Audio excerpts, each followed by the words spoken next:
Was your marriage night awkward? Honestly, they said. Honestly. Honestly.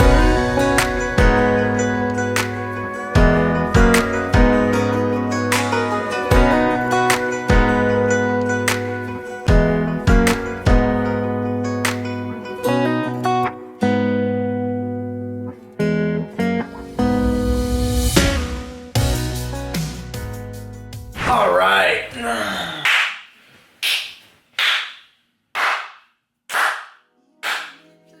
Okay. Savannah picked all the questions. I have no idea what you picked. So I was on my Instagram and I asked you guys to give me a bunch of really good questions. And I'm gonna try to do some that we like haven't done before, some we have done before, but we got a lot of questions on them. So obviously a lot of people didn't watch the last one, so I'm gonna answer them again quickly. Okay. Okay. But let's just get to it. Yeah, get into it. I'm ready. Okay. Let's do this. I mean, I have a lot in here, so. Sheesh. Okay. That's a lot of questions. Okay, first one is, would you ever consider moving to a new state? I feel like we can like talk about this a little bit now because for a little bit, we actually were about to move. Yeah. Right? Yeah. Like we were super considering moving to Florida. We were about to. Yep. Like. A couple months ago. 90%. And then all of a sudden, we just got this big feeling that we shouldn't. So now we're here again, staying here. Yeah. I think a lot of our friends and a lot of people just in general are moving right now, especially out of California. So it was a fun thought, and now I think we're just And all my family's in Florida. content being here. But biggest thing was just trying to be closer to family. Yeah. But I think we we realized do love like where we're at. our church and our community of friends is also so important, and we have such a good church and a community here, and that's really important to us too. So. But we're never against the idea of moving. We're not like dead set in California or anywhere. It's just wherever we feel called to be in that season of life. So next question. What do you guys do when all the kids go to sleep? Oh, well, I mean, we both, Posey and Zealand are down by 7:30 most nights. Yeah, and Zealand's asleep by like 6:45. Yeah, so it's like 6:45, 7:30. Everybody usually get to bed by like 8:15, 8:30 after like she gets home from dance. You know, she has school, straight to dance, come back, homework, dinner, a little bit of chill time. But so usually from like 8:30 to like 10:30, we just breathe. Yeah. We'll really just like we'll pig out on some junk food and watch a show. Like clean the kitchen. Like clean up. Honestly, I'm just starting to be better about it again. For a while, we were doing really good about like getting in bed early, reading our Bible, and like having chill time. And then I feel like life kind of got busy the past month, and we haven't been so good about that. But starting a couple nights ago, I'm back on it. I just started reading, you guys, a book. I know it sounds not Other than the Bible. Savannah, that's a big I don't deal. read. I'm not a reader, but I'm a fast reader, so I should read. She's a really good reader. Yeah, I'm a terrible reader. reader. So fast. I'm a terrible reader. I have like a second grade. So I just started getting into like really good Christian parenting books, which I'm loving. And once I finish it, I'll talk more about it with you guys because I don't want to be like an expert on parenting books all of a sudden. So once I read it and I know I'm more, 4 chapters in, and let me tell you, I'll share more because I'm loving it so far. It's already like changed my whole perspective. But you really have every night for the past couple weeks you've been reading it, so that's awesome. So yeah, so we just do that, and then we kiss each other and stuff. Okay, how do you? Oh, that gets me to the next question. We have to keep this PG though because there's also children, there's adults and children. We have a very wide range of people that watch our videos. We'll have like 50-year-olds come up to us and they're like, we love your YouTube channel. And then we'll have like 3-year-olds that are like, so we have to be very careful. But we do know that in most of our Q&As, the people who are watching it is generally an older audience. At least like an older teenage. That keeps their attention. Audience. Like Cozy would never sit and watch this video. She'd be like, next. Yeah. You know? Yeah. Okay. But she'd also have no idea what we were talking about if she did watch But we'll of course keep it PG-13. Yeah. Okay. How do you keep the spice alive? Spice? Yeah, like the spices that I use like for chili and stuff. I mean, you just try new things. No, you just have to make sure they don't go old and get them a new one if they do go old. Yeah. Okay. Next question. I mean, we've only been married for we're coming up on 5 years, so I feel like it's pretty easy for us. Yeah, but make time for each other, for real. Because like no matter what, like just make time for each other. If that means like staying up an hour later. The other night, Everly went to a sleepover. You know, the kids go to bed like super early, 7:30. So we went in the jacuzzi, we had a drink, we had some yummy food, and then after we watched a movie, and it was just fun, just an We at-home actually talk to each other and like had a conversation and like, we always talk to each other. We do, but I feel like throughout Without the day, kids. yeah, and like conversations can get candid. Yeah. You know, they can just get like, hey, like how are you doing? Yeah. You know, the kids, and it's very kid focused. Where I feel or like you start talking about something important and then someone starts crying. Yeah, where I feel like as parents who are married and trying to keep the spice alive, just the love alive in general, it's so important to make sure that like you like, okay, let's not talk about the kids. Like what do you like to do? So we couldn't get a babysitter, so we were like, it's been 3 weeks, we haven't went on a date, and we're usually really good about date nights, but it's just been a crazy month. Yeah. So we were like, we're gonna do this. We're putting the kids to bed, Everly's gone, we're making an at-home date night. Yeah. And essentially just making it a priority, knowing that you're gonna have to sacrifice something. Yeah. Like there's gonna be things that are sacrificed to prioritize that relationship in your life. So it's like, how important is it to you? Yeah. Is it more important to like play video, you know, for like a guy to play video games? We haven't done premarital counseling and we haven't done marriage counseling, but I've heard that like one of the number one things they tell you is date nights. So that's like a big thing for me. Okay, who does Zealand prefer? Me. Sorry, I just had to throw that in there because he is obsessed with me. How many hours a day do you spend on your hair and your makeup? I mean, I'll let you answer. Yeah. Probably like, I'll probably wake up. Sometimes if I put a hat on, then like no hours for me. Savannah is so fast at her hair and makeup. So fast. And it's like one of the things that I love so much about her. And if you're a girl and you take a long time to get ready, hey, you do what makes you feel good about yourself. Yeah. But I love that Savannah is just so quick. She knows how to get the job done like that. I have my routine. I only curl my hair twice a week because I only curl my hair right after I wash it and then I just let it just hang the rest of I would say if you're just doing your makeup, you can get it done in like 10 minutes. Oh yeah. If you're doing your hair, if you're curling it, maybe another 10 minutes. If you're just curling probably takes me like 25 minutes, I would say. But so we've answered this one before, but the tons of questions were this one. So it says, when do you plan on adopting? Will you foster first? I always have a big rush of feelings over me whenever someone talks about adopting or fostering. Like I just know I'm supposed to. I know that that's like my calling is to do something with fostering, adopting. I just don't think it's right now. I think we're still in the season of having babies. Yeah. And so once we're done having babies, I know I'll be able to like dig more into that to see what I want to do. Yeah. What we want to do. We know that we love being parents. We love raising kids. We've been blessed so much financially and with a home and so many other things. And God loves the orphan. God loves kids who don't have these families. So. And when I met him, he already said that he wanted to adopt too. So it was like perfect. Yeah. It's always been on our hearts. So we don't know when. I don't think anytime soon. Like I said before, I don't think it's something that we would ever want to put out there social media wise, just because raising a family on the internet is already kind of tough and comes with its fair share of criticism. So would want to keep that just a little more personal. But whenever God opens the door for a kid. Are you guys baptized? Oh, that was a good one. Good question. It's kind of something we've been talking about lately because we've both been baptized. But I feel like, and I don't want to like offend anybody, but I feel like I've been baptized and it like didn't do anything to me. And I'm sure a lot of you guys can relate to that. Like I got baptized at an Easter service. Like I don't even know when it was. That's like when like wasn't that special. It was probably like it was before I met you. It was maybe like 7 years ago. I really was baby, but and I know in that moment it was like amazing, and like that whole day and like the next day I felt like on fire and I was gonna like be a totally different person, and then it just like went away, so I feel like now that I'm just like in a different stage and I'm a mom with 3 kids, I'm married, we're getting really plugged into our church now, and I just feel a lot deeper in my faith. I actually want to get rebaptized because I feel like it'll mean so much more to me. It brings you back to like what is like the significance of baptism, like why as Christians we even do it, and it's because you're dying to yourself. So all of your past self, all of your fleshly desires, you're saying like I don't want that. I want to live for Jesus.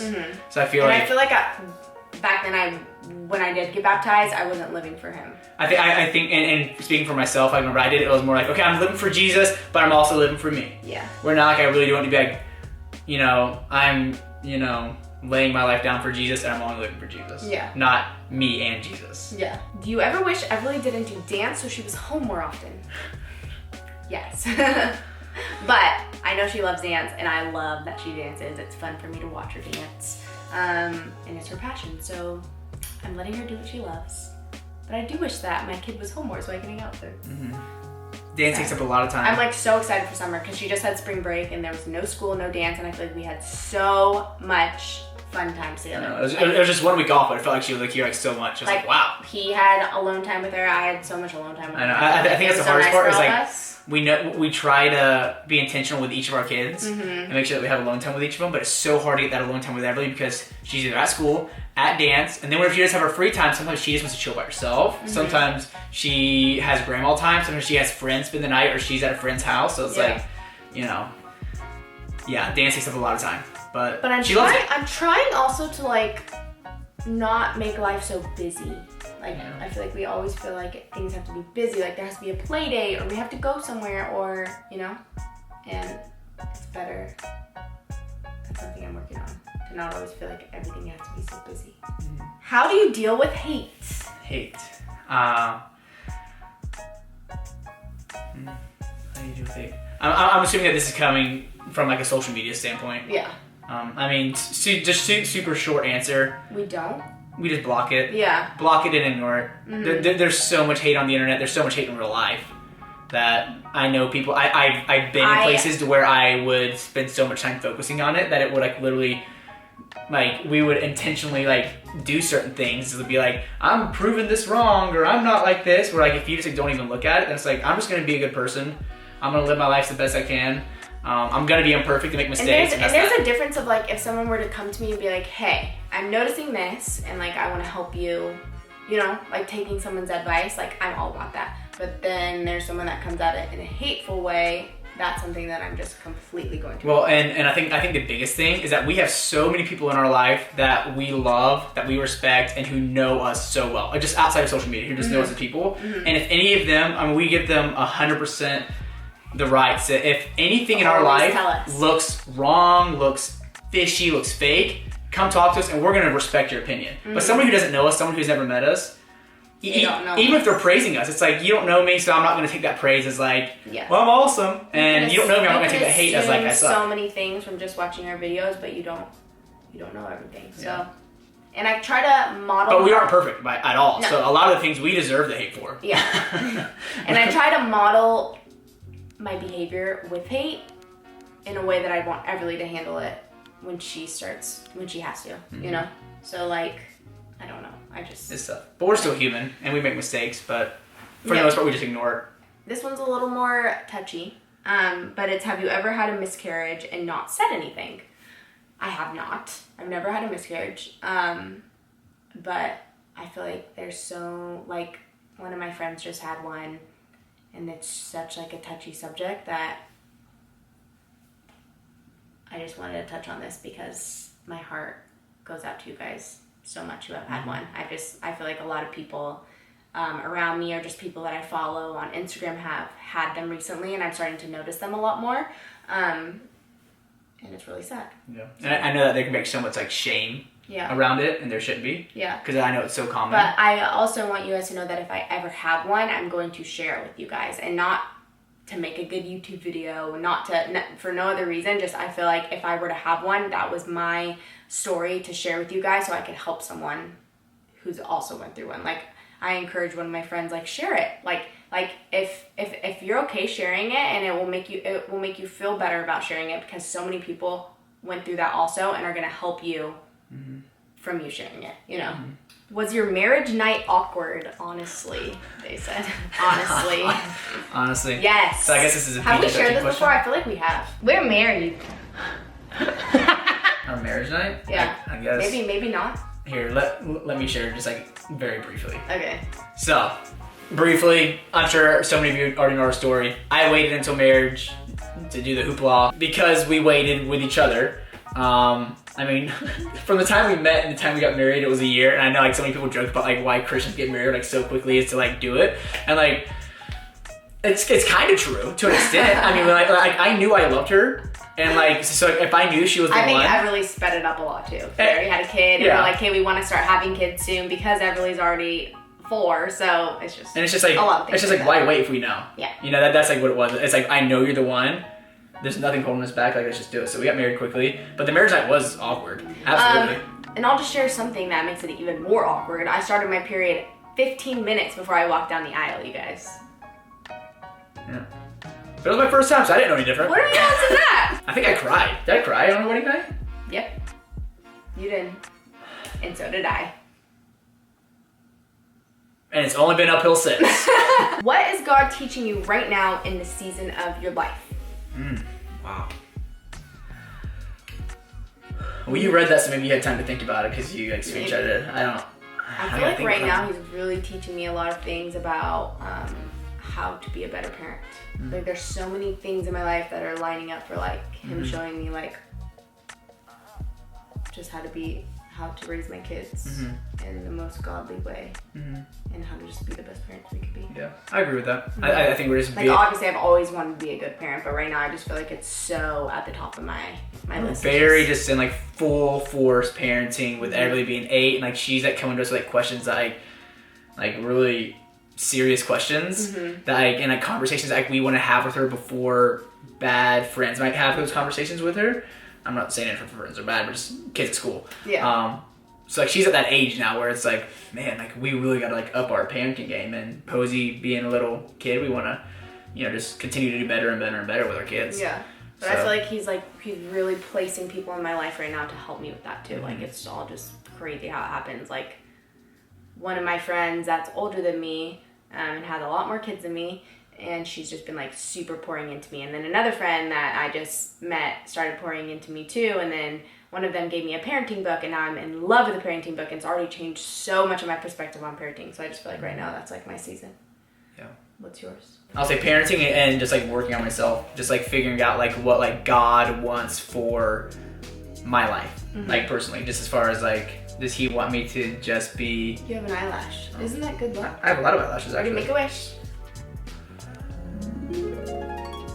And yeah, so just like becoming like the best me that I can be for my kids, for my wife, for people watching my life, and just strangers and my parents and siblings and just everything. So well, you're the best person ever, so you're all good. But I love you. That was nice. Thank you. Do you ever feel overwhelmed and tired? Yeah. Yes. Biggest insecurities. Oh shoot. This is a big one. Biggest insecurities. I'll go. Okay. I'll go first. My legs. Chicken legs. Is this talking about like physically or I guess it's anything? Anything. Yeah, no, I mean definitely my legs. I've always had the smallest legs. Like I work out probably 5 times a week. I try to eat so much food. I know this might be weird for people to hear because like most people are trying to I feel like lose weight more so. But I'm always trying to gain weight, and I've always been like super skinny and tiny. And as a guy, you kind of want to be like I was never like the jock in high school at all. So yeah, I've always been like insecure. Like I got really small calves, really small ankles, and I will work. Like I work out my legs twice a week. I know y'all probably don't even care, but I'm insecure about my legs. Yeah. Yeah. I know, but now for real, like I am like confident. Like I just work my chicken legs, and I can talk about it. But like in high school, middle school, and stuff, I would always try to like wear jeans and long pants. Where now I wear short shorts. Like I'll show off my skinny legs. So embrace the things that you're insecure about because God made you that way. I know it sounds cheesy, but it's true. Should I talk a little bit about it? About what? But not go into like super depth. Just talk a little bit about it? Yeah. I mean, whatever you feel comfortable with or not. Okay. This kind of goes hand in hand with another question. So I'm going to talk a little bit about it, which I've never talked about this with anybody besides Cole. And something that like I told her before because we were talking about this off camera was like never ever say anything, do anything, or talk about anything just for the sake of a video. Do it because you're ready. And do it because you want to help people. Yes, but going back to the miscarriage question, I feel like when we were given this platform for a purpose. We weren't given it to buy fancy cars. You know what I mean? Like we were given this to help other people. You know? So we have to be brave with certain things. So, a couple of the questions were like, how do you deal with body image? Do you have body image issues? What are your insecurities? So they all kind of go hand in hand. But I want to talk about this a little bit because I feel like nowadays it's getting even worse. I'm not all the way through it yet. Like, I still have days where I struggle, but I'm definitely almost there, I feel like. Especially just where I am faith-wise too. But I've always been small. I've always been on the smaller side. And when I was going through the hard time with just like in the beginning of college with things I was dealing with, I won't mention names or anything like that out of respect for people, but stuff I was dealing with, I definitely had an eating disorder, like 1000%. And I think you could tell if you went back into photos of me back like when I was like 19, 20, I was like 102 pounds, so tiny. And I'm like almost 5'6". So for me to be 102 pounds and 5'6" is like so little. And so I was definitely going through issues. I obviously wasn't very strong in my faith, which I feel like is huge and a big reason of why I had those issues.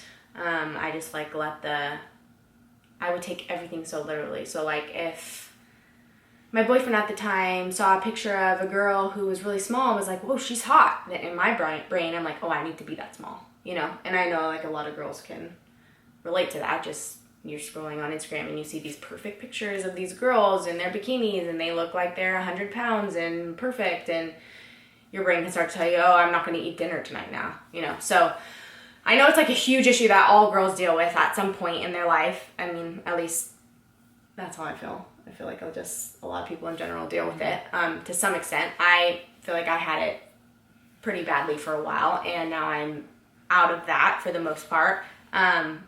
And I've realized now that I don't need to be 102 pounds to look good. And that the weight that I'm at now is just great for me. So, and I also don't want people being like, but you're so small and blah, blah, blah, blah, blah. So why are you like, you're not, you know what I mean? But just because I'm so small doesn't mean that I don't have issues also. And so I just wanted to touch on that. I don't really know how to talk about this because I've honestly never talked about it with anyone before. Yeah. And it's touchy. You don't want to offend anyone. It's really touchy. I don't want to offend anyone. But it's real. But I do want to say the more you realize that God designed you in a specific way, and once you see yourself as beautiful and worthy and stop comparing yourself to other people and what you see on Instagram. And just nowadays that's so hard because that's like all that kids see, I feel like. But once you really start digging into your faith, I feel like it kind of just goes away. And like that sounds so silly, but like for me that was just huge. Just prayer and worship in church, and I did a thing called inner healing where I talked about it a lot, and that helped me totally just get past just like the guilt of what I put myself through back then, you know? And so whatever you're feeding yourself, you know, it's like if you're feeding yourself Instagram models, like and I now can see a girl on Instagram who looks bomb in her bikini. I'm like, good for her. Yeah. You know, I'm like, I'm good looking how I look right now. You know, so it's just, it's hard to get to that point, but the more you work at it and the more you put your faith in Jesus, the easier it will be to see yourself in the light that you want to see yourself in. Yeah? Yeah. Cute, I like that. But I don't know everything, so maybe we could talk about this later on when I gather my thoughts, because I wasn't even expecting to do this, but yeah. I want you guys to know that I have struggles also, and my life is not perfect, and I did deal with things like that, and I'm still not in it. I still day to day have to like remind myself, you know, and it's definitely something I don't ever want my kids to go through, so I'm super careful just like about what I say to them or just anything in general. I'm just like super careful because I don't want them to deal with that, you know, which is hard because I just feel like kids do, for the most part, it's gonna happen at some point in their life, but not if what I said before happens, right?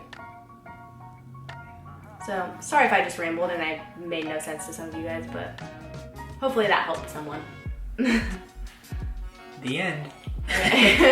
Okay guys, well that's the end of this video. If you enjoyed it, thumbs up, subscribe if you're not subscribed, and we love you guys. Be sure to follow us on Instagram right here, because we give shout outs in pretty much every vlog, so we'll get some shout outs to new followers right now. Alright, we got Maria, Ani, can't pronounce that one or that one. We got Kaden, Corinna, Yasmin, Caitlin, Bobby, Morgan, Evelyn, and if you see your name, thank you so much for following us.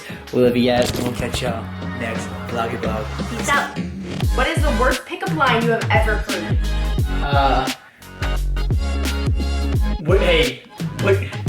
What do you call cheese that's not yours? Nope, nacho cheese.